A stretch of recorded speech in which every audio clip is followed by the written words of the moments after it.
Решетка, решетка, решетка. Миллионер переоделся в бродягу, чтобы проверить невесту. То, что она сделала, оставило его без слов.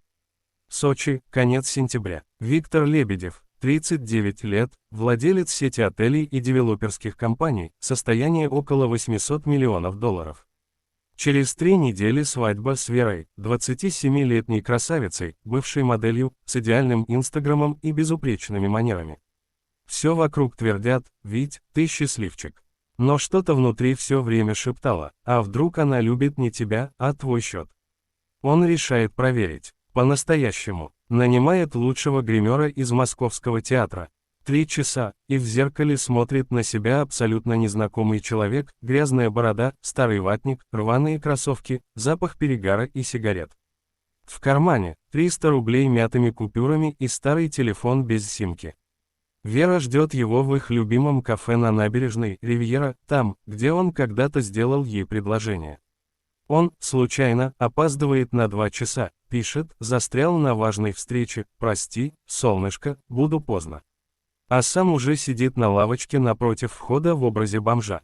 19 часов 40 минут. Черный Мейбах Веры подъезжает. Она выходит, в платье за 800 тысяч, на каблуках, с новой сумкой Биркин. Садится за столик у окна, заказывает латте и ждет. Проходит час. Виктор Бродяга подходит к кафе, делает жалобное лицо и просит у охраны: «Братуха, пусти погреться, холодно».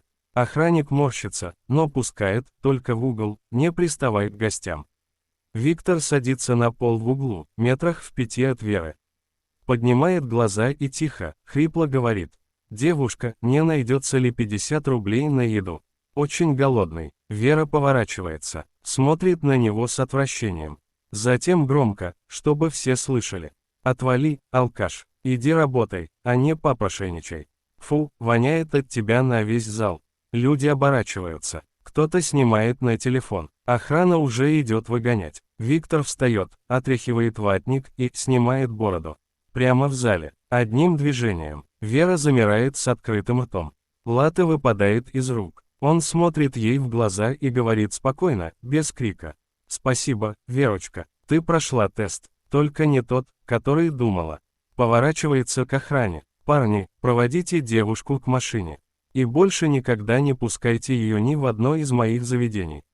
Вера бросается к нему: «Вить, это шутка. Ты что, я не узнала. Прости, я думала». Он отходит на шаг: «Ты все сказала правильно. Я хотел услышать, как ты говоришь с человеком, который завтра может стать мной без денег». Теперь я услышал: свадьба отменена в тот же вечер. Кольцо за 120 тысяч евро он отдал той официантке, которая принесла ему воды, когда он грелся в углу. А через полгода в его инстаграме появляется фото. Он и простая девушка-волонтер из приюта для бездомных, в обычных джинсах, держатся за руки на той же набережной. Подпись: «Проверил и нашел настоящее. Спасибо, что показала, кто есть кто». Конец. Решетка, решетка, решетка. Часть 2. Настоящее проверяется не деньгами. Прошел год. Виктор Лебедев больше не появляется на обложках Forbes в смокинге. Он продал 2 отеля, яхту и половину машин. Оставил только один маленький бутик-отель в Сочи, Тихий причал, 12 номеров, где он сам встречает гостей и готовит завтраки. А рядом с ним Даша. Та самая девушка-волонтер из приюта для бездомных. 27 лет, бывшая учительница начальных классов, сейчас директор фонда «Второй шанс». В день, когда Виктор пришел к ним, бомжом, второй раз, уже по-настоящему, без грима, с одним рюкзаком, она узнала его сразу. И просто сказала: «Заходи, у нас всегда есть место для человека, а не для кошелька». Они поженились тихо, в октябре, на пустом пляже. Свидетелями были 3 бывших бездомных и 1 собака по кличке Рубль. А потом случилось это. В Тихий причал приезжает Вера. Та самая, в старом пальто, без макияжа, с потухшими глазами. За год она потеряла все: друзей, контракты, квартиру в Москве. Последний пост в ее инстаграме, черный квадрат и подпись «Я ошиблась». Она стоит у ресепшена и тихо просит: «Мне бы, на 1 ночь.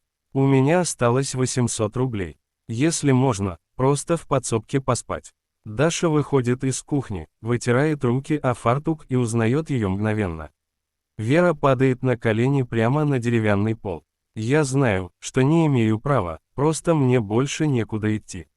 Даша молчит. Потом поворачивается к Виктору, который стоит в дверях с подносом блинов.